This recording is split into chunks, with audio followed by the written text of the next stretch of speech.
यसरी लड्डु बनाएर कहिले खाने त? Hi guys, let's make laddu with me. सुरुमा चाहिँ मैले एउटा कचौरामा बेसन लिएँ अनि त्यसमा चाहिँ अलिकति बेकिङ पाउडर राखेर चाहिँ त्यसलाई मजाले चलाएँ। थोरै थोरै पानी हाल्दै चाहिँ मैले चाहिँ त्यसलाई मजाले चलाइराखेँ अनि हल्का फुड कलर पनि एड गरेर यतिको ब्याटर बनाएँ। बुन्दी बनाउनको लागि चाहिँ मैले प्यानमा सनफ्लावरको तेल हालेर तताएँ। सनफ्लावरको तेलको प्याकेटलाई चाहिँ मैले बुन्दी झार्नको लागि युज गरेँ।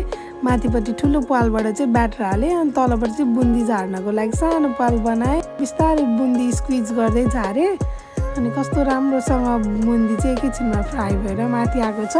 यतिको फ्राई भएपछि चाहिँ हामीले यसलाई झिकेर तेल तार्नलाई राख्ने।